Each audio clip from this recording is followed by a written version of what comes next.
সরস্বতী পুজোতেই হতে চলেছে রাজ্যপালের হাতেখড়ি। 26 জানুয়ারি রাজভবনে এই হাতেখড়ি অনুষ্ঠানের আয়োজন করা হয়েছে বলে রাজভবনের তরফ থেকে জানানো হয়েছে। অনুষ্ঠানে উপস্থিত থাকবেন মুখ্যমন্ত্রী মমতা বন্দ্যোপাধ্যায়। রাজ্যপালের দায়িত্ব নেওয়ার পর থেকেই বাংলা ভাষার প্রতি তার অনুরাগের কথা বরাবরই উল্লেখ করেছেন তিনি। এমনকি বাংলা ভাষায় বই লেখার ইচ্ছেও প্রকাশ করেছেন রাজ্যপাল। 26 জানুয়ারি থেকে রাজ্যপাল সিভি আনন্দ বোসের বাংলা ভাষা যাত্রা শুরু হবে বলেই জানানো হয়েছে।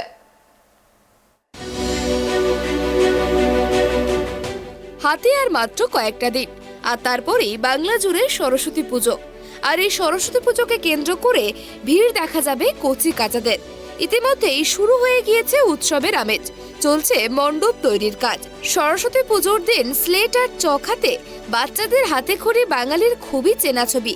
কিন্তু এবারের সরস্বতী পুজোয় হাতেখড়ি হতে চলেছে খোদ বাংলার রাজ্যপাল সিভি আনন্দ বোসের।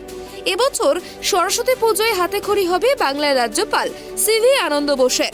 মুখ্যমন্ত্রী মমতা বন্দ্যোপাধ্যায়ের উপস্থিতিতেই হবে অনুষ্ঠান। 26 জানুয়ারি রাজভবনে বিকেল 5টায় এই অনুষ্ঠানের আয়োজন করা হয়েছে। বুধবার রাজভবনের তরফ থেকে এই কথা জানানো হয়েছে। রাজ্যপাল হিসেবে দায়িত্ব পাওয়ার পর থেকেই বাংলা ভাষা নিয়ে উৎসাহ প্রকাশ করেছিলেন আনন্দ। বড়দিনেও বাংলা বই লেখার ইচ্ছের কথাও জানিয়েছিলেন রাজ্যপাল। নিখিল ভারত বঙ্গ সাহিত্য সম্মেলনের শতবর্ষ উদযাপনের অনুষ্ঠানে হাজির হয়ে আনন্দ জানিয়েছিলেন, এই বাংলা হলো সোনার Bangla.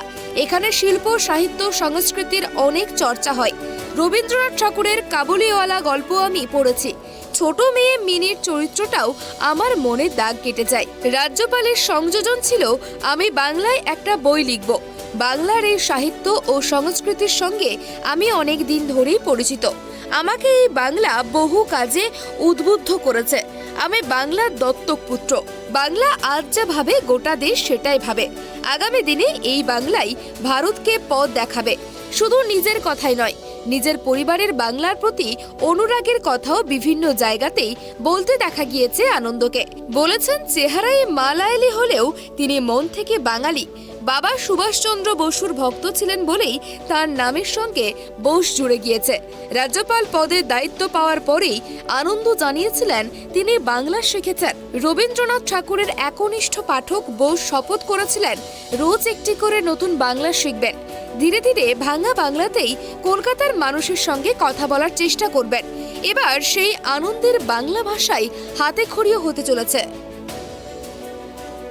Bureau report, tribe TV.